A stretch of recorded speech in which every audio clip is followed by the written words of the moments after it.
There are images we simply look at, and then there are images that seem to open a door. An artwork can stop us, unsettle us, give us a physical shiver even, or create a strange feeling that something is maybe looking back. For centuries, artists have used images and sculpture to approach things that resist explanation. Death, dreams, spirits, hidden forces, altered states and parallel worlds, magic, myth, and the unknown in all its forms. Our guest today has spent years in exploring exactly these territories. And whenever I'm in a museum, a picture collection, I'm sure that the most unsettling picture I find there, I know already from one of her books.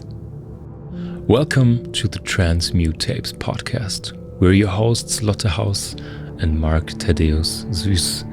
And today we welcome Sarah Elizabeth. She's a writer, curator, whose work moves between art, history, horror, the occult, music, fashion, perfume, grief, and the supernatural. Through her long-running world of Unquiet Things and her books, including The Art of the Occult, The Art of Darkness, and The Art of Fantasy, she's built a wonderfully personal alternative art history of the strange, the overlooked, the beautiful, and the unsettling. Her new book, The Art of the Unknown, a visual treasury of the esoteric, uncanny, and unexplained, she takes this exploration even further. It brings together artists who have tried to give form to what just lies outside of ordinary perception. From cosmic mysteries to parallel world to ghosts, forgotten knowledge, visions, ritual, and the mystery of consciousness itself. And underneath all of this lies a question that seems particularly interesting and relevant today. What happens when we admit that we simply do not know? In this episode, we talk with Sarah about her childhood fears that later became a fascination, first artwork that truly spoke to her, why we as a species are drawn to the dark, the occult, the spooky, artists as receivers and explorers of other realities, monsters of containers for our collective fears, and whether art can restore some of the mystery, some of the myth that modern life seems so determined to explain away. We also talk about the curation outside of traditional art historical canon, perfume, current inspirations, and perhaps one of art's most important roles today, which is not to give answers, but to keep certain doors open.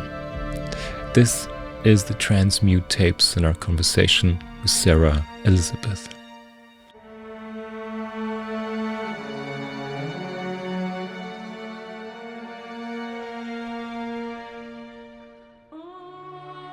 The Transmute Tapes, a Maison 12 podcast. The Transmute Tapes, Maison 12.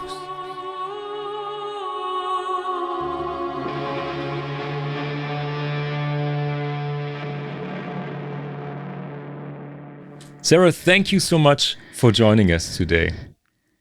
Thank you so much. I am so excited to be here. We are very happy that you're here. As I mentioned just before we started the interview, your books are in our artist library, and your work is a huge inspiration for us. So we're really excited that we get the chance to talk to you today. Great! I am so excited to hear that. I'm always jazzed to hear when people have my books on their shelves. That's like a lifelong dream. Yeah, I mean, it's often that we go to, museums, old painting collections, and when we discover paintings there, it's very often the case that we say, "Oh, we just saw that in her book," because you have such an amazing selection of treasures in there. 100%. Yeah. Yeah. Before we get into your books, your most recent books, or your curatorial work, sometimes I really like to start at the beginning. And with you, the beginning is what you wrote about and shared in other interviews, your childhood. Because I read that as a child, and that was really interesting to me. You were actually not into the dark things, monsters. You were afraid of them, as I guess many or most kids are. And at some point, hiding from them turned into wanting to look really close and sharing your view on the darker things with the whole world. So do you remember the time in your childhood when you were afraid, and maybe there's a tipping point where curiosity kicked in? Yes, I remember both aspects very vividly. I was a very timid child. I'm a timid adult, but I was afraid of everything. I was afraid of motorcycles. I was afraid of helicopters. I was afraid of Lou Ferrigno playing the Incredible Hulk on television. Yeah. And I recall I watched a lot of Scooby-Doo as a child, an American cartoon. I imagine it's a worldwide thing. Yeah. And I remember when a Dracula showed up, and I had vampire dreams all night long. I had never seen a vampire before. And then immediately after that, I was visiting my aunt and uncle, and they were watching Love at First Bite, which was a comedy with George Hamilton. It was meant to be funny, but he was a vampire. And I cried and howled all night long because I was so scared. And on top of that, my cousin who lived there at the time was a teenager, and she loved heavy metal, and she had Kiss posters on the walls. Oh, yeah. Yes, those were grotesque and terrifying. There was nowhere I could run. Okay. So I was afraid of a lot. But then as I grew older, maybe let's say 11, 12, 13, my mother, she was divorced. She was a single mom, but she had a boyfriend at the time who worked for a used bookstore. He plied us children, I had two sisters, with all the free books we could, indulge in and hail. And he gave me a lot of lurid, pulpy horror. I don't know why. He must have seen something in me. Yeah. So I had a lot of H.P. Lovecraft titles and all these kinds of things. And then he would say, "Come watch a movie with me." And we'd end up watching, it wasn't Reanimator, which I only just saw last year. It was, just schlocky 1980s horror movies. Yes. Yeah. I'm like, oh, this is fun. Okay. This is, I couldn't have used this word as a child, but now I can say it was cathartic. Mm-hmm. I could watch these people's much worse problems than mine, obviously, taking place on screen at a disconnect where I could hide my face behind a pillow. And it just became a fixation and a fascination and fun. It was so much fun for me. And, that was the tipping point, and it's just snowballed ever since. Yes. I'm still afraid of just about everything, but I kind of immerse myself in it now. Yeah, and it also, I don't know about you, but we have this discussion a lot because you're not too much into spooky horror movies, at least. You're into the dark things, of course, but I sometimes really have the urge to also watch like a classic horror movie, and at the same time you're afraid, and at the same time you're drawn to it. I mean, that's the as old as time fascination about the whole stuff. But I really like that this transformation, and that you remember so vividly how that transformation happened within you. Because I also found that, you I think you said it in an interview, your mom read tarot and astrology. Yes. And you were surrounded by old books on magic, demonology even. So if you remember this scenery, did this, what do we want to say, the occult maybe, we go into specifics later maybe, the occult, did it enter your life as an imagery, as a backdrop atmosphere, or did it enter your life as kind of a belief system that you adapted from grown-ups? That's an interesting question. So my mother was an astrologist. She was a tarot reader. My mother passed about 13 years ago. She's no longer with us. And I'd love to ask her so many questions, but we had a difficult relationship. She was kind of a complicated woman. And I think she was in a lot of pain, spiritual and psychic and emotional and mental. But anyway, she was an astrologer. She was a tarot reader. I think she was a practicing witch. I don't know that for sure, but I do hear that from her former boyfriend, who my sisters and I still love and are in contact with. Nice. So around the house, there were boxes of tarot cards just stuck in every nook and cranny. There were candles and figurines and paintings and, stacks and stacks of books on esoteric astrological practices. And of course, things like Linda Goodman's love signs and all of that. So I grew up surrounded by all of this stuff. I love the tarot. I love flipping through the tarot cards as a child, but I think it was the imagery. My favorite deck of hers was Tarot of the Cat People. I can't remember the name of the artist, but she is in The Art of Fantasy. I was so thrilled to get a piece of hers. And I feel bad that I can't remember her name. I should. We'll put it in the show notes. That's fine. Perfect.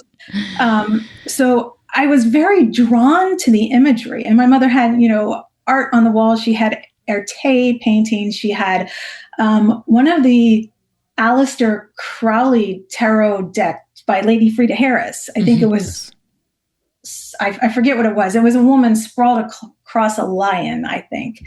So I grew up with all of that. And, it created an atmosphere where belief wasn't even an option, really. Of course, I believe. I still believe in all kinds of, of course, science is great. I'm vaccinated and, I totally believe in science. So I'm not trying to say I'm too crazy in my beliefs, but, you can't convince me that if I took my laptop apart, there aren't gnomes in there.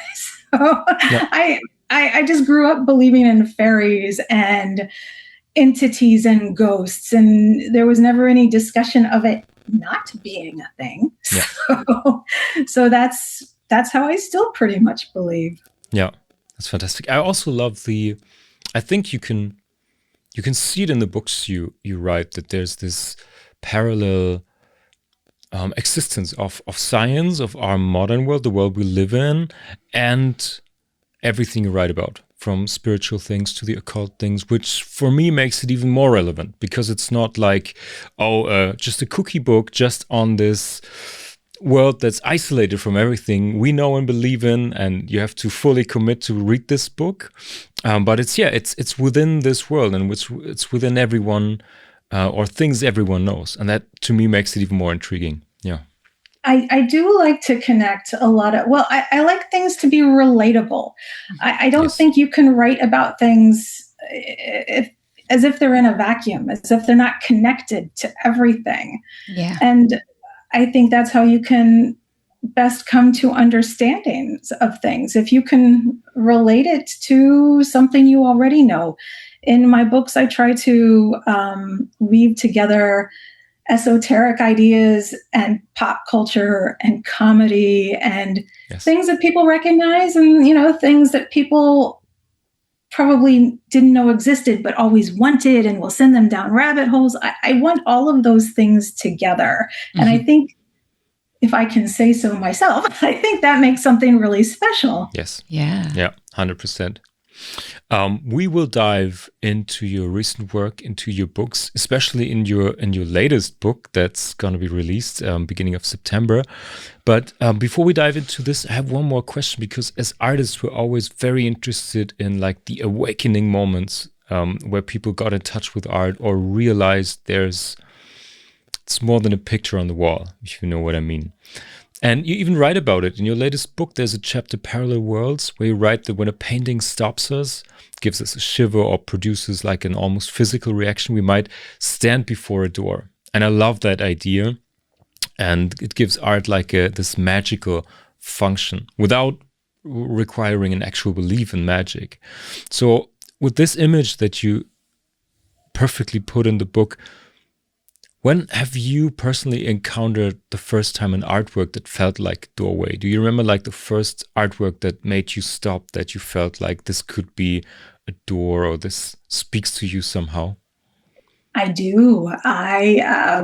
When I was a child, as I do as an adult, I read a lot. And so I received books as gifts often from my mother's friends. And one of them was, I don't know, I must have been 5 or 6 years old.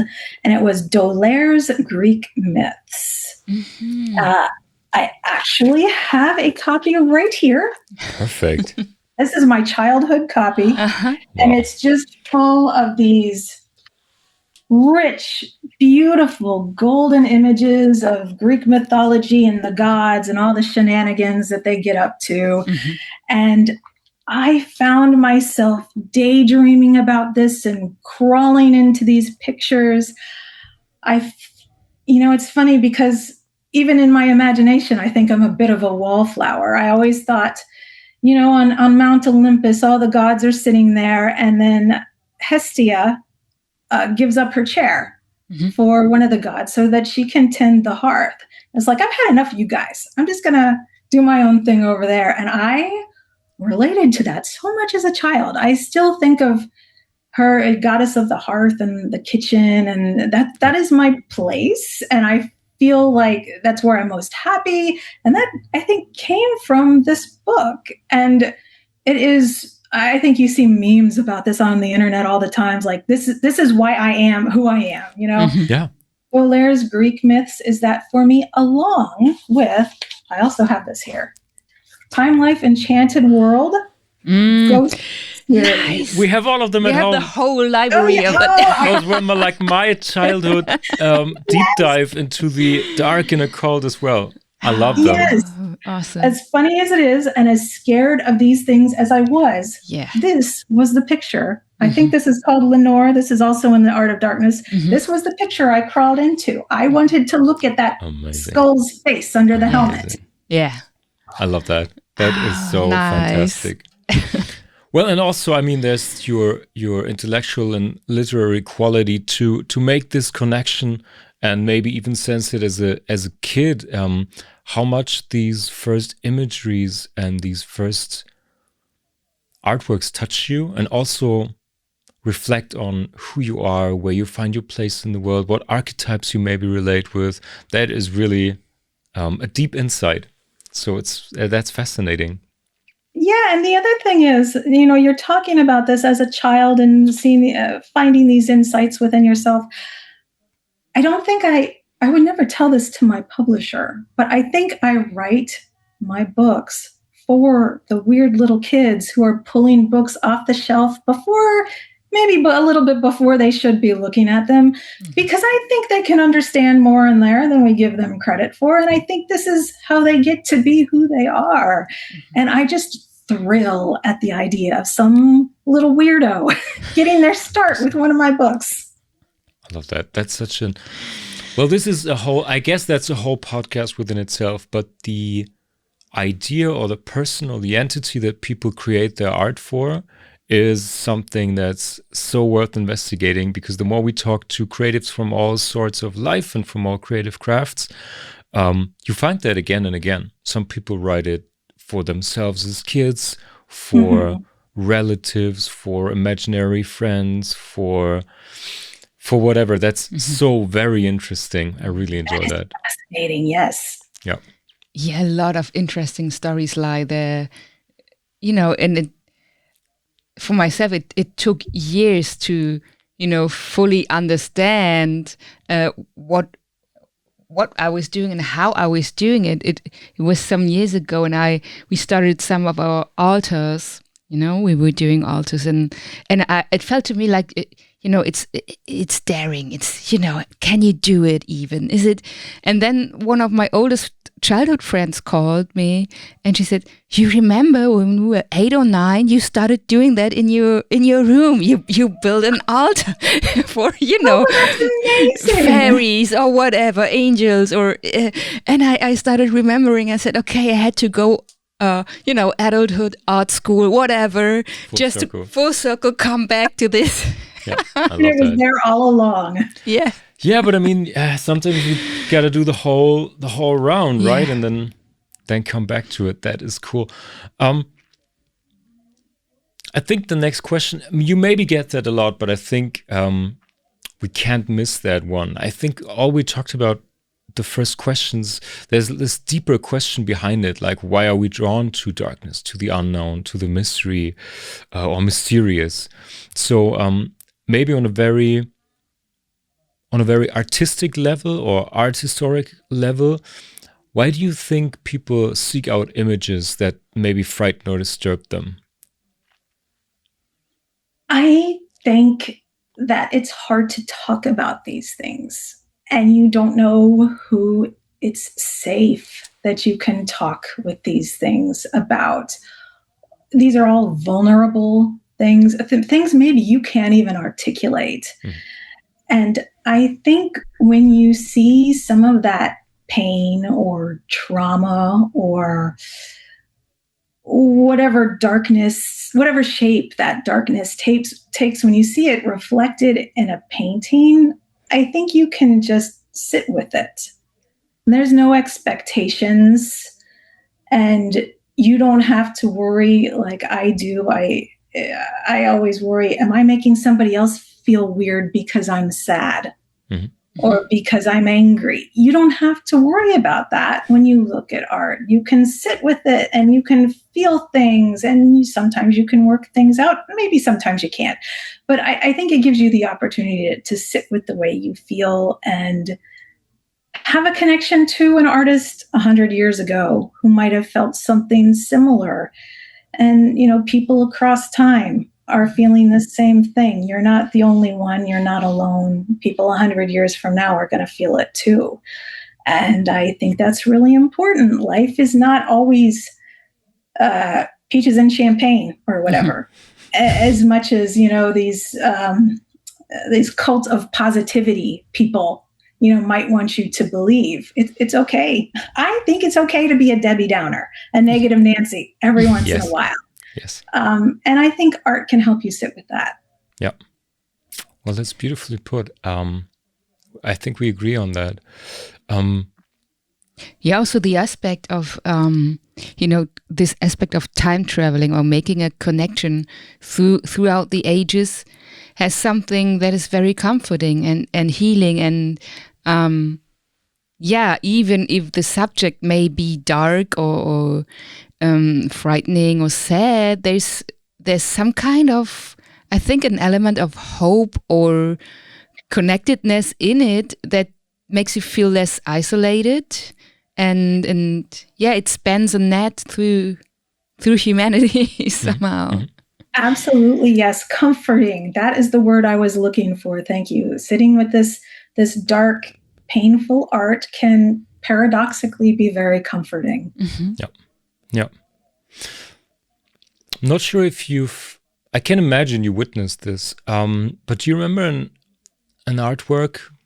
I mean, you talked about being a kid and watching spooky things that may have not been age appropriate, but as a grown-up, has there ever been a confrontation with an artwork that really resonated deeply, or was some kind of disturbing or even frightening moment in the interaction with the artwork?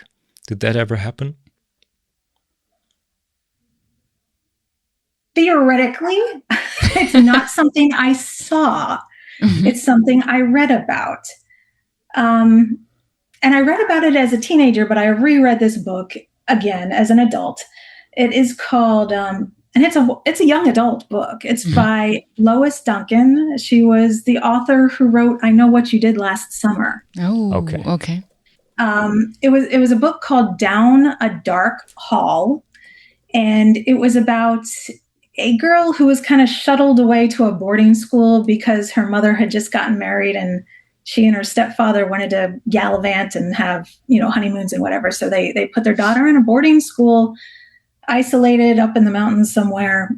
And there was only 4 or 5 other girls in this school. And I don't want to spoil anything, but part of the story was that these girls all had special abilities. They all had some sort of capability to channel artists from the past, artists who died far too young.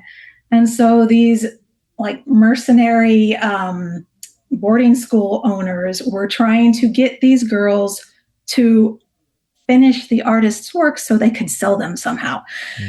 But, where it started out, these beautiful melodic piano compositions or these gorgeous meadow landscapes, then the works started turning darker. And there was one described in the book that was so horrific that they had to burn it. And she never really went into detail about what that meant. And so your imagination sort of runs wild. I assumed it had some sort of torturous scenes of human bodies, grotesque contortions, and, all that sort of thing.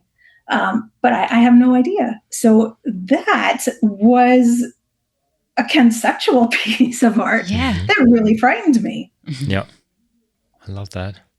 I mean, not that you were frightened, but the idea, the power that goes along with this ability to write something like this, to create that imagery in someone else's head, that's really, really powerful. And if we talk about, I think, the power or the impact art can have, I would really like to dive into rituals and artistic practice. And I know you said more than once that your own spiritual practices are private, and we totally respect that, but we just want to share some of our process and see if that connects. For us with our art collective, art and magic are interwoven. It comes from the same source, from the same place. If it's well executed, it can take people to the same place potentially. So we work, of course, with craftsmanship, with art, but also with rituals and channelings and trance states and mythology. And the results are sometimes artwork, and as you maybe saw, also performances or shared rituals with an audience. And I thought about this because in your upcoming book, you talked about the unknown, or the art of the unknown. You repeatedly return to artists who describe visions and dreams and apparitions and informations they believe arrived from somewhere beyond the ordinary consciousness. You call it the chapter Visionary States. And you describe artists almost like explorers returning with visual evidence of their alternated states. I love that idea, and this is, so to speak, part of what we do. Yeah. So maybe we can dive into that a little bit, but the overarching question that I want to discuss with you or hear your thoughts on is, if art functions more like reception or divination or transmission, do you think contemporary art can fill the void of meaning and myth and magic that we experience in today's world? I really do think it can, because I think so much of that is stripped from our everyday life. Everybody's got a side hustle. Mm-hmm. Everybody wants to monetize their hobby. Everybody wants to optimize everything. Even, what do you have to show for yourself is something that people ask, or, what's the point of doing that? How is that productive? Mm-hmm. Even joy is supposed to pay off somehow, right? And so I think art is a way you can slow down and you can totally give your attention to something, because they want us, whoever they is, the big they, right? They want us on our phones. They want our attention, consuming or whatever. So I think it's a revolutionary thing. to look at a piece of art or to create a piece of art. I'm only just starting to dive into that myself. I would not call myself an artist, but after a lifetime of being scared, I'm finally starting to do that. So to look at art, to create art, to give your time and attention to that, I think that right there is a magical thing. And I mean, you're giving form to the formless. You're coaxing the ineffable out of the ether, and you're showing your vision to someone, or maybe you're just doing it for yourself. But either one is a magical thing in a world that could use a bit of that, a lot of that. Yeah. Well said. Very well said. Yeah, 100%. And I'm also very happy. I'm not going to press you on that, but I'm very happy whenever I hear that someone jumped this gap or took the leap of faith and started creating in whichever form. I mean, you're writing books for years now, so this is a big creative act already. So I wouldn't say you just started with anything artistic or creative, but maybe you found different outlets, and we're rooting for you, whatever it is you're exploring. Thank you so much. I will say life, and this is the cheesiest cliche, but life feels so much richer now that I am drawing a flower or something. Yeah, 100%. Yeah. It feels really beautiful and important. I said to my husband the other day, I had to get up and put away our dishes or whatever. He said, "Do you want to watch the rest of this?" I said, "My art is very important." Yeah. I went off to draw my flowers. Yeah. I love that. Yeah, that's the right attitude, 100%. Yeah, I mean, it is, you know, this consciously, but the inner dialogue between what is conscious and what is unconscious is, you know, really going to be stirred up, and there's a dialogue going on then, and it's evolving and getting deeper and more information is exchanged from conscious to unconscious or subconscious, whatever. That is sometimes only via intuition or dreams, but when you really do something with your hands, make something invisible become visible and tangible, it's a magical thing, and it really, it gives a richness to life, I think, that can't be achieved through other things, I think. Absolutely. And, you know, it's funny. I write, as you know, I've written for maybe 2 decades. I've written all my life, but I've written online for maybe 2 decades now. And, you know, I knit, I bake, I do these things that if somebody were telling this to me, I would say, that's art. You are a creator. I don't know why I can't give myself that same grace. But that's, you know, that's the way we are. But I thought, you know, I have been writing about art for so long. Wouldn't it be good to kind of get my hands dirty and be able to write about it from that aspect as well? And I have just been having so much fun with it. Love it. Oh, that's great. And that's very brave, because I know a lot of people that, you know too much about something so that they can't start doing it on their own because the stakes are too high. They know so much excellence that they just can't imagine how to do a beginner stuff. So, yeah. That's a great point. And I hate to hijack the conversation, but it makes me think of something else that I ruminate on a lot. Yes. I am not formally trained in anything. I'm not a formally trained artist, obviously. I don't have any formal training when it comes to writing. I, barely got my associate's degree in community college. But as a lifelong reader and as a human experiencing things, and if you can string a sentence or two together with practice, I think you can be okay. So that's, I think about that a lot. If I had that training, because, it's never too late to learn more. I'm not saying that. I could certainly learn everything. I'm open to that. But, could I know too much? Would I be able to write another word. Yes. If I did have that sort of background. Yeah. And so I guess to all this to say that, academia terrifies me. Mm-hmm. Yeah. But yeah, I do. These are things I think about a lot. Yeah. 100%. And I think whenever someone who trained autodidactical, I think that's the word for it. Yes. Whenever you train like this, you have a very unique point of view. And I really appreciate this.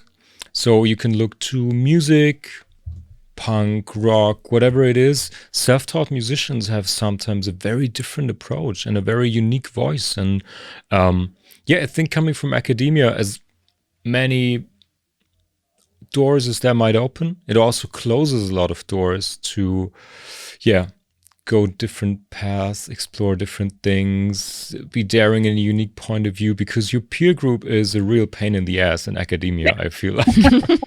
Yeah. This is what I hear, yes. Yeah.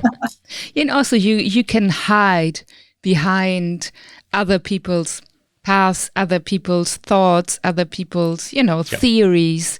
And it's really hard to find your own voice amidst all of this overwhelming variety of well done stuff, I think. Yeah. True. That's a very good point. Yes. Yeah. So maybe that I love that you brought that up. Before we go back to your recent book, I mentioned before one of your favorite books is Art of Darkness. To me, that's, I think, my favorite one of yours. And it essentially also describes monsters as containers for our fears. And I dug up an old interview from 2023 where you mentioned machines and cyborgs, surveillance, transhumanism, and AI as possible contemporary monsters. And these two words, contemporary monsters, really made me light up, because this is a part of what we try to work with. So we look at mythology, monsters, also heroes and heroines. But maybe you can tell us a little more about your idea of contemporary monsters and why we need them. The interview that you're referencing, was that with Adam Rowe? No, okay. It doesn't matter, because he is a close friend of mine, and we have. Actually, he is the one person that I have a video chat with, like every couple of weeks, because he is the only other person I know who kind of writes in the same space that I do. He writes about sci-fi art. Yeah. But that's neither here nor there. That might not be from that interview. Yeah, I have AI. Yes, that is a contemporary big baddie, I think. And I do think that it's encouraging, it's heartening to see all the pushback that I'm seeing. But then again, I worry and I wonder if sometimes if I'm in a bit of an echo chamber, because I'm surrounded by artists. So online, or that's where all of my relationships are, basically. But on Facebook or Instagram or Threads or Blue Sky or wherever, I see so much pushback. And then, I'm also part of a lot of book communities where I see authors who are pushing back, because that's a huge problem. If you're listening to publication news, I just saw where somebody got like a 6-figure deal taken away from them because they discovered that the book was written by AI. And I thought, well, how does it even get that far? That's kind of scary. Yeah. But then the other thing is now everybody's an AI expert and everybody sees AI everywhere. And, if you got a hammer, everything's a nail and all that sort of thing. So there's all these, I think I'm too online sometimes because I do see all of this. And in the author community, there's just all these accusations flying wild. And then, so yes, AI is a big baddie. And what was your question? Is it somehow? We can either dive into AI itself, but more the idea of that we need monsters as containers for our fears. and so that we kind of reinvent contemporary monsters as we go along, or you perceive those things as contemporary monsters. So I just caught the quote from the interview. Right. So I was just interested in that idea. As containers for our fears. Well, I'm not sure how I can relate that back to AI, except I am terrified now because I imagine that AI has sucked up some of my books, and so something else is going to look like that. And I'm like, well, what am I going to do if I get accused of that? I don't have a good organizational process. I just write things and delete them and write over them. And so I think there is a lot of fear in this too, not just that your job is going to get taken away, but are you somehow going to get rolled up into this and become unwillingly part of the problem? Are you going to become some sort of social pariah now? And I am I catastrophize a lot. So these are all worst case scenarios that will probably never happen. But I do feel like a lot of my fears about these things have been stuffed into the monster that is AI. But at the same time, I think that is creating all of these really interesting conversations about art and humanity and connections, because why are you feeding a prompt into a machine to create art? Why are you creating art? What's your reason? What's your why? Because that has nothing to do with you or your place in your universe, and the universe, your universe, whatever. So what's the point of that? And I think it makes us think about why is art? Why and how are we human? And why is art important for this? And it's funny, I was watching something on YouTube the other day, probably one of these TED Talks, Why Art? And what did this person say? Have you heard of a commonplace book? Where it's big in the online journaling communities right now. Explain it to everyone listening. Okay, so this is where you have a journal that you write down quotes that you found interesting, either from something you're reading, a podcast you're listening to, a TED Talk. You write snippets of conversations you hear. Maybe you record little bits of your dream. It's just a record of your interesting occurrences throughout the day. It's not quite a journal. It's not quite a diary. It's not quite a daily planner. And some people take it to the extent that they'll index it and they'll write a table of contents. And I don't have that. It's just a bunch of scribbles. But someone said, it was Elizabeth Gilbert. She said, it is such a vulnerable thing to make a thing and put it out in the world. And you're not being vulnerable at all if you've outsourced the work to a machine that you had nothing to do with. Maybe you tweaked it. I don't know how it works, but where's the vulnerability? Where's the humanity? Where's the why? Yeah, and 100%. And so that's something I've been thinking about a lot. And I think if there's anything good about AI, it's that it's making people think about these things. Yes. Yeah. You build a perfect transition to the next topic I want to talk to you about, because what you just said about AI is we experience it from the visual arts world daily. It's a lot of people getting really fast results, some of them looking nice, looking pleasant, without the process, without putting the work in, which makes the whole endeavor so hollowed out. So I don't think I'm still, besides all AI, I'm still an optimist for the arts and the crafts, and I'm very sure that they will prosper. They will get out of this better than they've been before. But let's see. But I'm really interested because in a recent interview, you described art that allows darkness as a counterforce to a world in which everything must be useful and measurable and productive and quickly consumable. And that really taps into something that we struggle with a lot. Not because we live some German hillbilly life and are anti-everything, but it seems like a weird view on life to just talk about efficiency and self-improvement and self-optimization and all of this. And I think art can be not only liberating from that, it can be really art and the mystery that goes along with art, because to us, maybe that's something we didn't mention explicitly before, but art always goes along with the mystery to us. Mm-hmm. So maybe art and mystery can become a form of resistance in today's world. Do you feel like that?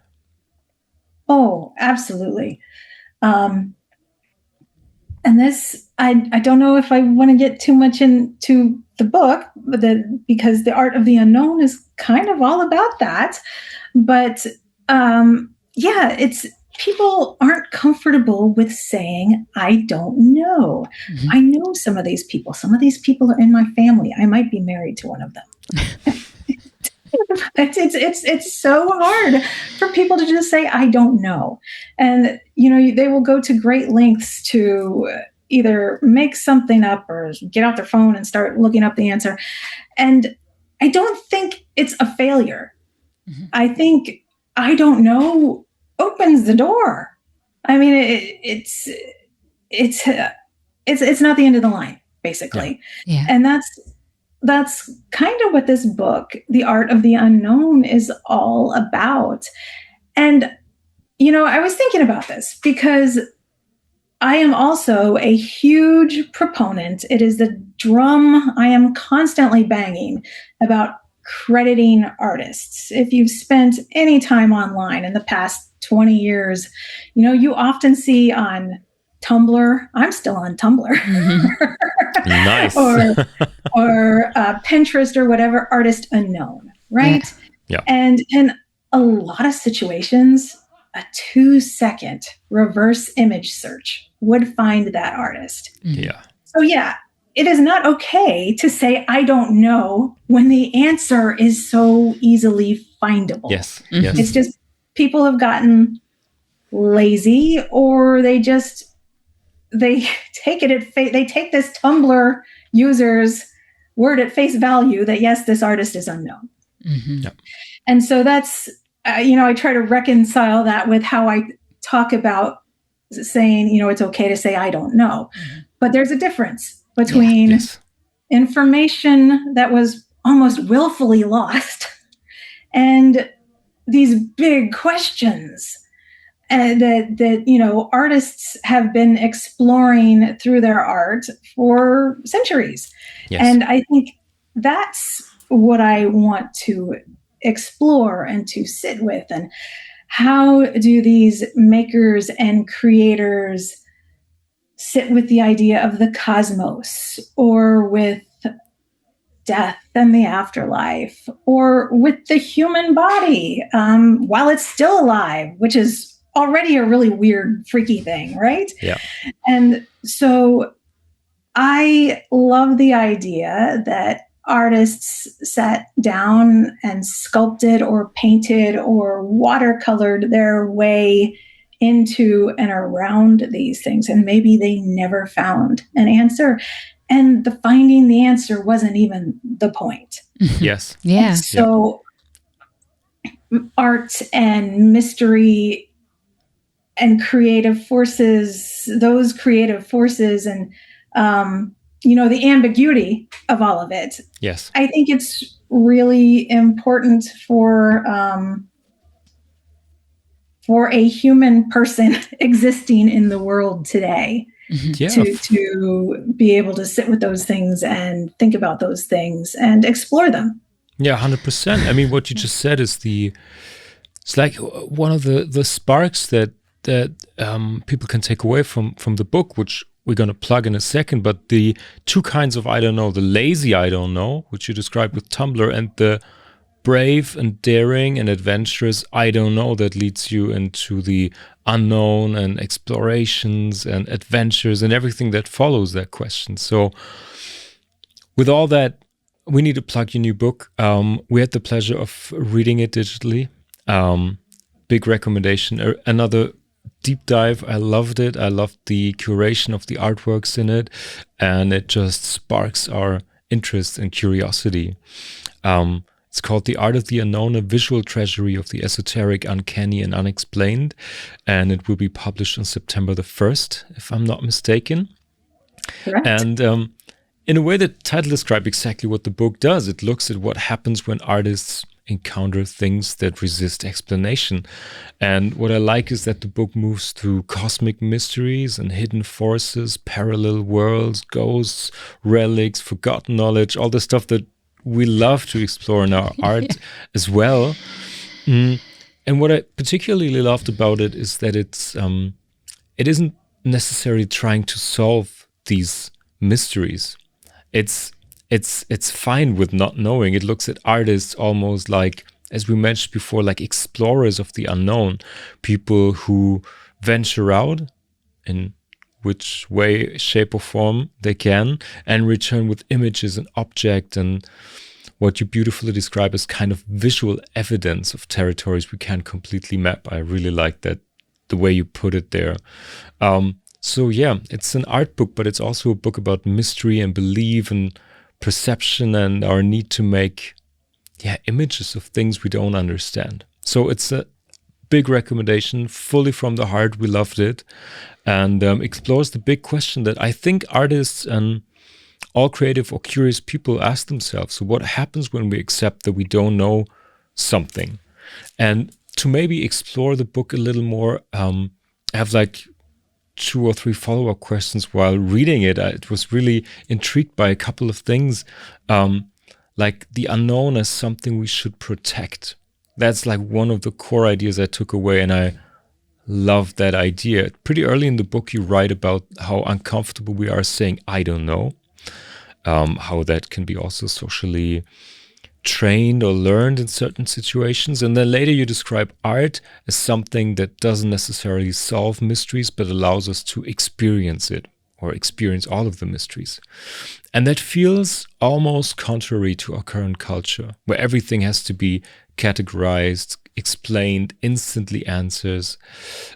So do you think one of the arts or an artist's roles today is actually protect the unknown and create spaces that are allowed to be not understood? Absolutely. And I don't know if I can say it any better than you said it, but I was thinking about something today.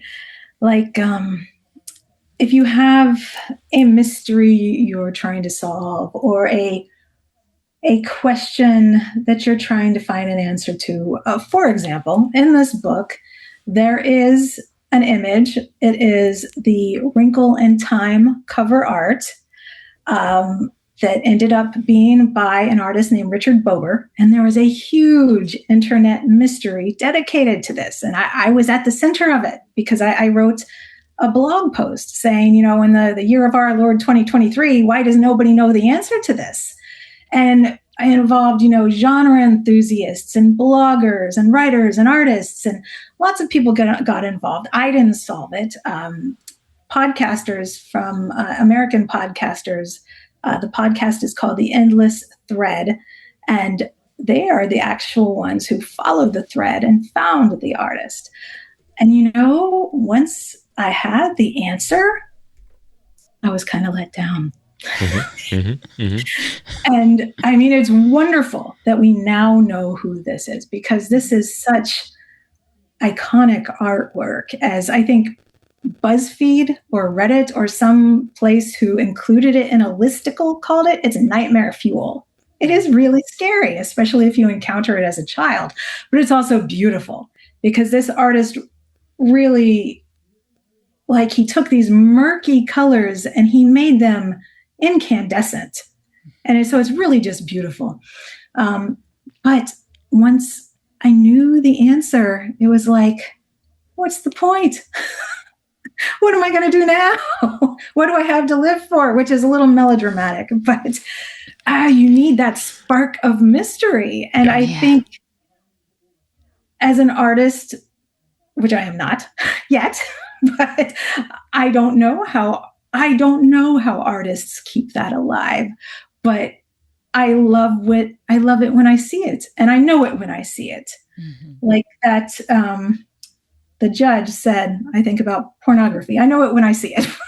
And I know it when I see it in a piece of art. And I'm so grateful that there are artists chasing that elusive thing. And maybe they're not pinning it down. Maybe they're giving us a glimpse into their portal of exploration, whatever they're showing us.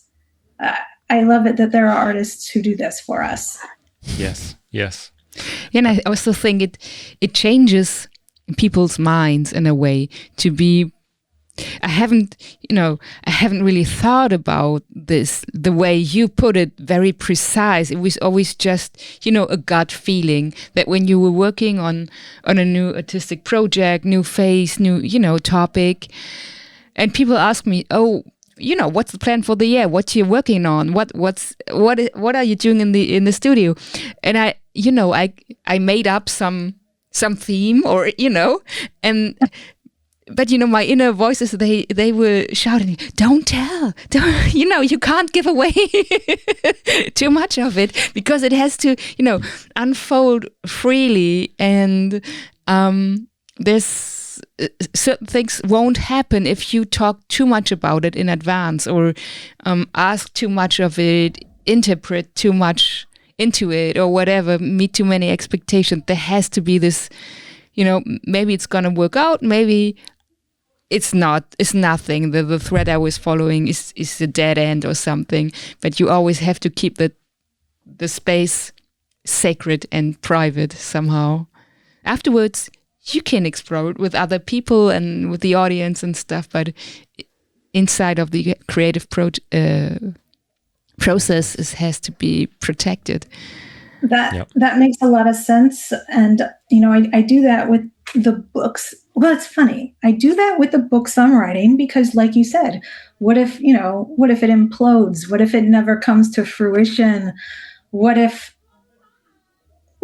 your book deal gets yanked from you or whatever? I don't ever want to say too much because I don't want to end up with egg on my face, so to speak. I don't want to end up looking like a fool. I don't want to put all my eggs in one basket or count my chickens or whatever.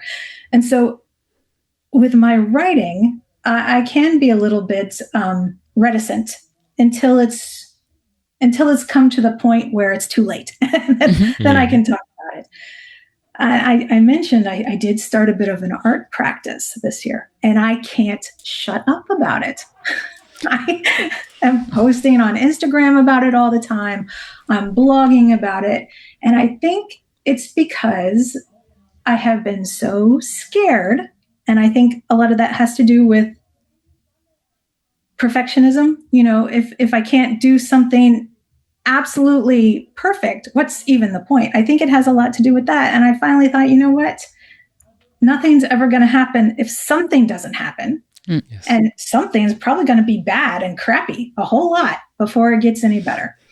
And I have been sharing the bad and crappy stuff throughout my whole journey. And so it's funny that with some practices, I'm very too open. It might be TMI for people. And with some other things, I'm so squirrely and private, and I just want to keep it all to myself until I'm ready. And with some things, I'm never ready. You mentioned something you had read in an interview about my spiritual practices, of which it's not wide ranging. It's very few, but I'm so weird about talking about it. Yeah. And so that's another thing I probably never talk about, and that's fine. I don't feel guilty about that. I don't feel like it's owed to anybody. But at the same time, I'll tell you all about my art. Yeah. And the little animals I'm drawing. So that's, I guess it just depends on the medium and how close you are to it, and a whole host of things, I suppose. And it's different for everybody, but that's how it is for me. Mm-hmm. And, sometimes I also think the idea informs you how it wants to be treated in a weird way, if you know what I mean. Because it's the same with us. Sometimes we're really cagey about something and don't tell anyone until it's there. It's like a produced trailer and you can put it out and it's perfect. And sometimes you literally just have the idea and you call people about it, and it needs to be shared and it needs to be put out there because it maybe, needs to.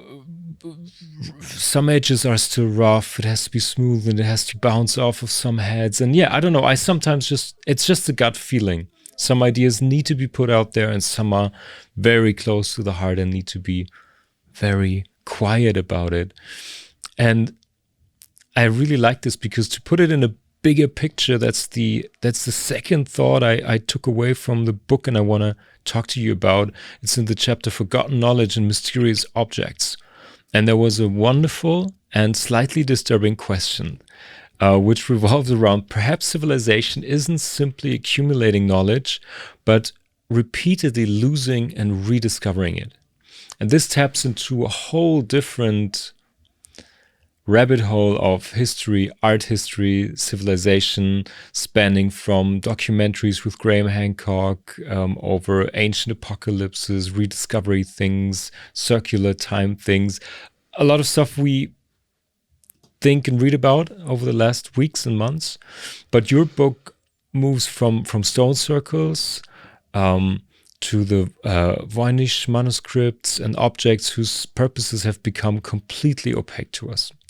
Objects we really enjoy and really like, and talk all night about some things we saw online, what they could maybe be used for, and what we disagree with archaeologists' opinions and stuff like that. So, but my question to you really is, while researching your latest book, did you encounter anything that made you think, wow, we might genuinely have lost a way of understanding the world here, or some particular thing that you found we completely lost the understanding and grasp for that thing? It's funny. I had a lot of fun writing that chapter, and it made me think of a lot of instances in my own life where this isn't quite the same thing, but it does have to do with our artwork and an artist. There was, and I'm sure this happens to a lot of people. You come by a piece of knowledge and, through your life or, your brain becoming full or stress, it just completely flies out of your mind. And so the next time you discover it, it's like a completely new thing. And there was a book that I read, again, when I was maybe 11 years old. It was a book called Ghosts I Have Been by Richard Peck. And the cover art was a young woman, and she was wearing a night dress, and there were some hallucinatory images above her, like visions, because she was a bit of a clairvoyant, I believe.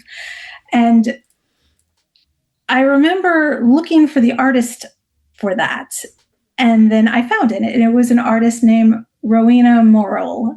She did a lot of, I think, fantasy and sci-fi book covers, and she passed a few years ago. And then a few years later, I found myself thinking, oh, I never found the artist for that. Who is that? And then I found it again. And it was like, oh, did I know this before? Where did this information go?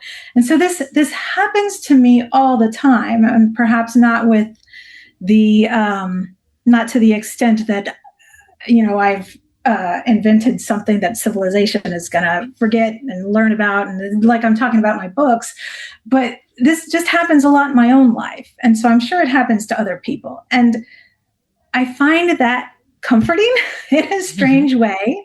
So I can't say that there was anything I found particularly disturbing as I wrote about it. I thought, you know what? I'm probably going to be writing about this again in some version, because I'll have even forgotten that I wrote about these things that have been forgotten. And this will just happen over and over again. And I'm okay with that, because I think that's kind of what life is about. Mm-hmm. It's learning and relearning and losing and so on and so forth. And And that's how my life has been. Yeah. So I find it a bit comforting that, in 250 years, people are going to look at our iPhones and say, what the heck are these mystical things? What were they used to, to predict or to analyze or whatever? And so I find that comforting. Just the same way, this is a little bit of an aside, but I get very annoyed on Instagram, when I see makeup influencers, for example, kind of making fun of the way people did their makeup in 2017, which was, to my mind, that was only 2 years ago. But you know what I mean. Yeah. And I'm thinking, okay, ladies or gents or thems or theys or whoever you are, people 2 years from now are going to be making fun of your highlighter and bronzer and eyebrows and whatever. And so it just is cyclical and it's changing, and you have to just let people do what they're going to do and yes, appreciate 100%. the artistry of it, I suppose. Yeah. What I think what resonated with me in that thought so much is, as an artist or as a creative of all sorts, maybe you know it from writing, maybe people listening know it from music, arts, whatever it is. I find myself thinking about stuff, and there are days that you feel small or you question yourself and the topics you tackle, and you think, oh boy, a love song. How many love songs have been written? How many poems have been written, from Shakespeare to the Beatles? So what do I have to add about it? What do I have to say that hasn't been said before? Or what can I bring to the table? And so this is this idea of forgetting and rediscovering and reworking the topics that need to be revisited. This is something that gives a lot of hope, I think, to all creatives, because there's a saying, I don't know if it translates into English, but in Germany it's a saying, everything has been said, but not by everyone, if you understand what I mean. So I think it's important to find your voice in your weird little look out onto a topic, a thing, an emotion, and you can just retell the story because it's worth it. It's your take on it, and it's for your time, and it's of your mind. And yeah, that was to me, that was a very hopeful chapter, in a way that it's like an essential question that a lot of creatives have, I think. Well, it's funny. When I first started doing little artsy things this year, it was because a friend had sort of given me a lot of her extras. She is an artsy craftsy kind of person, and she had some duplicates and extras, and she gave it to me. I thought, what on earth do I do with this? And so every day I would do a little something and I'd send it to her. And one thing she said to me, she said, you know what? You made a thing today that never existed before today. And something that someone else said, probably every mother in the world has said this, is that there is never going to be another you. So there's only one me who created this thing that never existed before today. And so even if a million other bards have written this particular, sentiment, or, illustrators have done this particular pansy or rose or whatever, nobody did it the way I did it. And so I'm not great at it. It's not perfect, but I have become okay with doing things that feel like, oh, everyone else has done this, or it feels a little rote, or it feels a little cliche, or as the kids say, cringe, or whatever. Yes. I'm okay with that, because I'm the only person who did this version of it in this moment in time. And I think that's extraordinary. So even if it's the crappiest thing that ever existed, I did it. I did the thing. Yeah, I love that. Well, I think the follow-up question for that would be, because you are creating in writing, recently in arts, but there's a big creative part of your work that's curating. And I'm really interested about this because it's a big endeavor. It comes with a lot of responsibility, with a lot of very personal decision, and at the same time a lot of zeitgeist or seeing yourself in a certain way of thinking, in a certain line of thought or work. So you insist that you're an enthusiast rather than an art historian. I get that. But as I think just debated before, outside of the institutions allows a different point of view. And I think you bring that to the table, and you see connections that classically trained art historians wouldn't see, or just couldn't bring to the table. So this is kind of a big question, but maybe you want to say a little bit about this, because with every curatorial decision, you maybe follow your intuition or a bigger picture. So have you ever thought of, is there a big picture or a story that you want the world to know about art and darkness and the topics that you tackle? Is there like an overarching theme that guides your curatorial decisions? I think it's curiosity. I think that's the one that guides all of the decisions.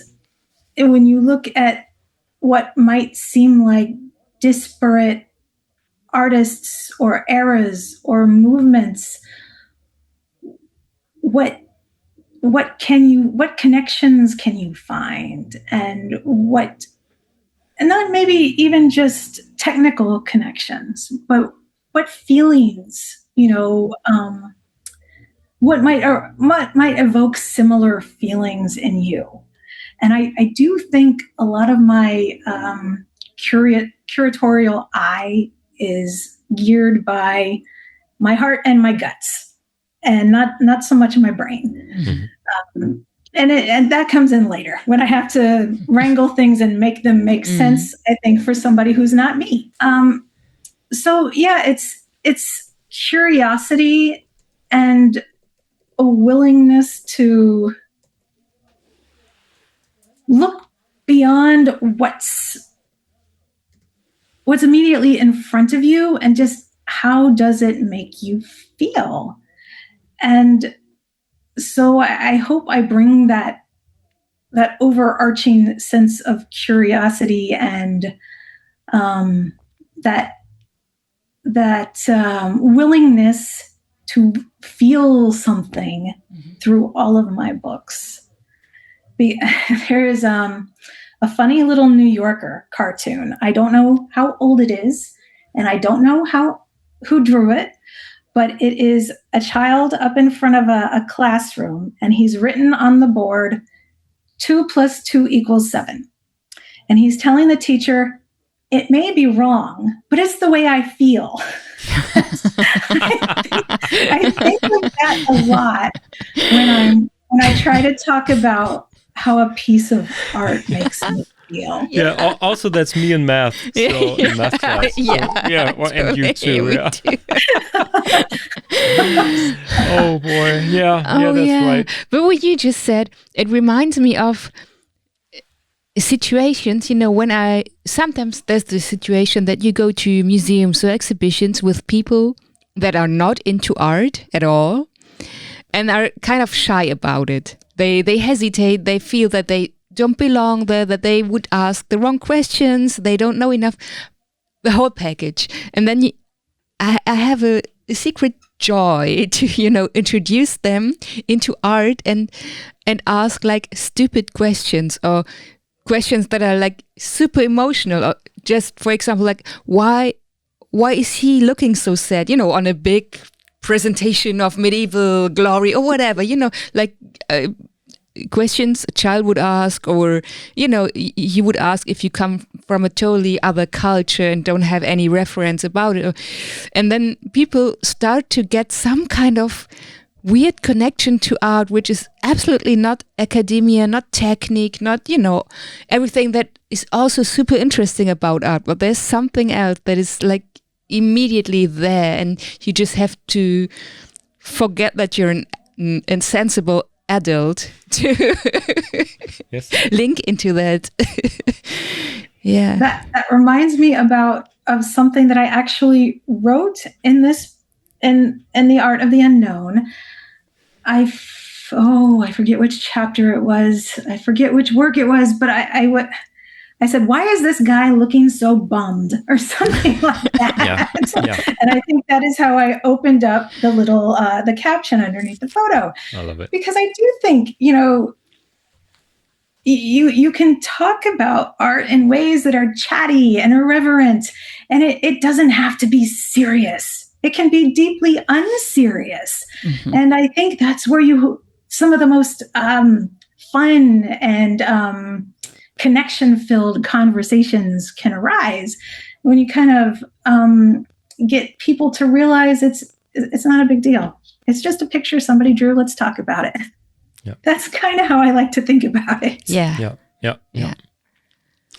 Well, I have one topic and two more questions maybe. I don't want to take up too much of your time, but I think for people listening, people who know your books, your works, know that anyway, but you work in many different fields and you constantly move between music and painting, literature, fashion, perfume. We didn't talk about this. That's something we're interested in as well.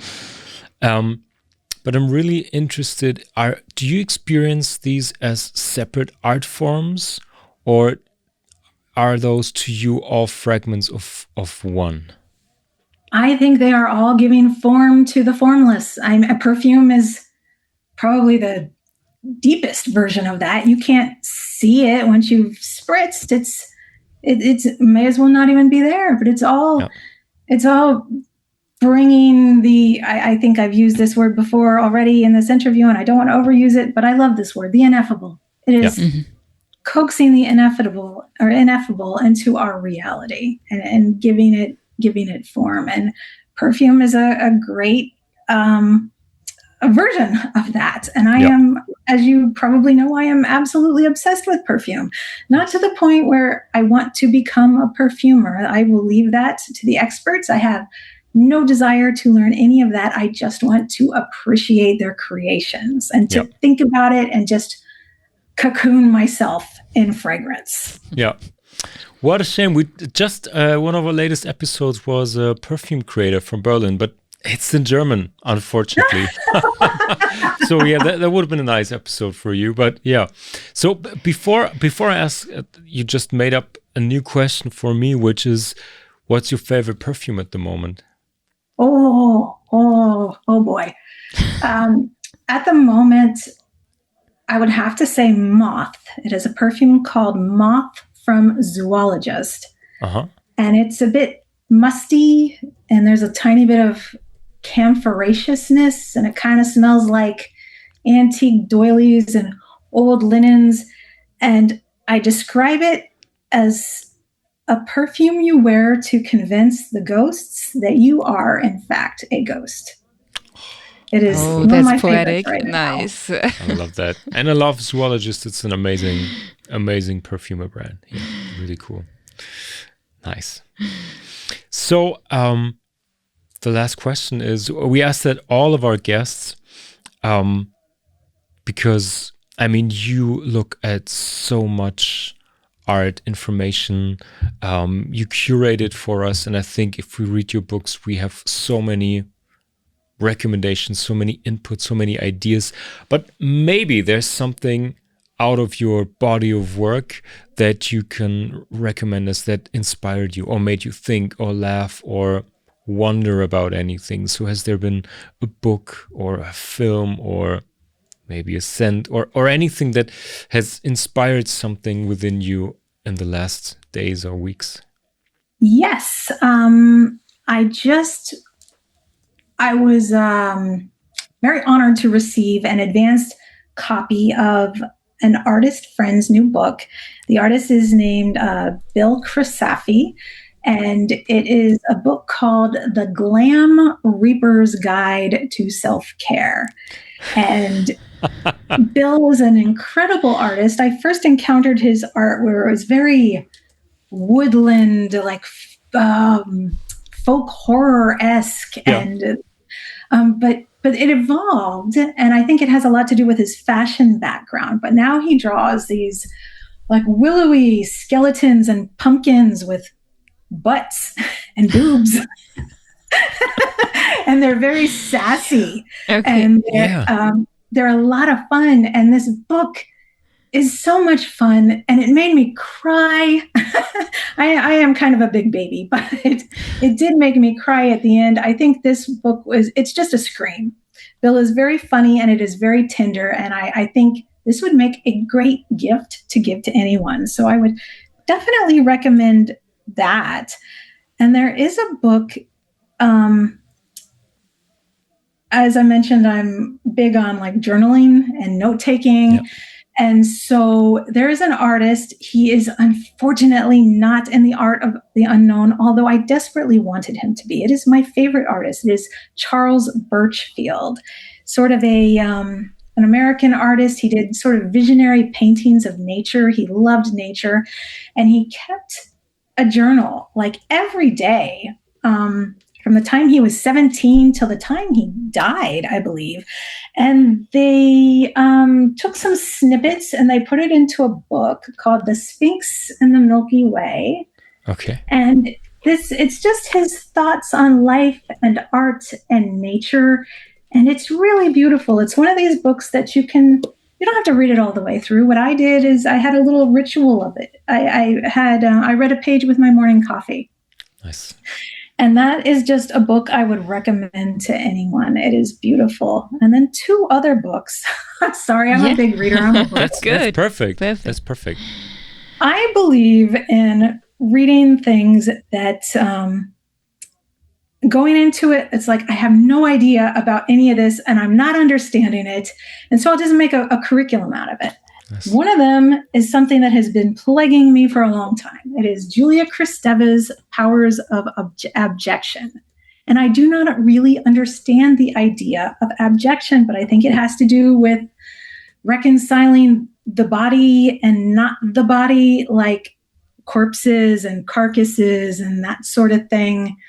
But that's not even it either. I can't explain it. I can't. And you know what? I don't know. I'm okay saying I don't know.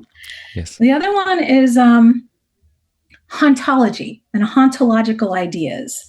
So this book is Mark Fisher, The Weird and the Eerie. And I think hauntology is the idea that the future that we arrived in is not the future that we meant to have. The future has been lost somewhere along the way. I think it might have began as a British idea. And so I'm trying to wrap my brain around it. And I don't think I've described it accurately, but that's okay. People can look it up and they can figure it out and tell me. I'm fine with that. I have no ego attached to this. Yeah. So yeah, I have.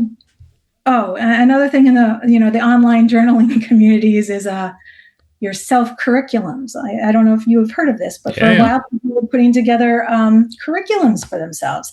And so that is what I have started trying to do with these, except it keeps getting pushed aside in favor of, the contracts I've already signed for things that must be taken care of.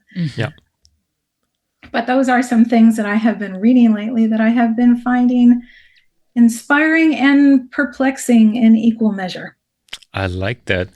Well, if I can recommend one book to you that we enjoy, maybe you know the German filmmaker Werner Herzog. I like his yes. I like his movies, but I really love his writing. He wrote books, amazing books, and a pretty short book with a lot of singular chapters that you can read over morning coffee or contemplate. Then is called the book is called The Future of Truth, and I can imagine you might enjoy that one. Thank you so much. Sure. I will definitely look that up. As a matter of fact, I think I might have quoted Werner Herzog in my book. That's cool. In the he said something about the trees screaming. Yes. Yeah, he did a lot of movies in the Amazon, and yeah. Yes. About birds screaming in agony and the trees. Yeah. You have to say it like Herzog. The trees are screaming in agony. I love Werner Herzog, but unique voice. I love that. Another connection, another synchronicity. I love how that happens. I live for those moments. I love that. Well, Sarah, what can I say? Thank you so much for taking the time and being on. It's been an absolute pleasure. We enjoyed your work for many years now, and it's been such a joy to talk to you finally.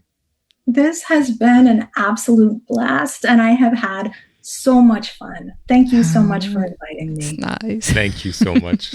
We'll be in touch. Awesome. That's a wrap. That was so much fun. Thank you. Thank you so much. Absolutely. Thank you so much. It's really been amazing. It's like you do a podcast every week in all seriousness. It's been so easygoing and informative. Just great. Really cool. Well, thank you. Please let me know if you have like any follow-up questions or anything you need me to send you. There should be a physical copy of the book arriving for you soon at some point. So please let me know if you don't receive that, because I want to make sure that that gets to you.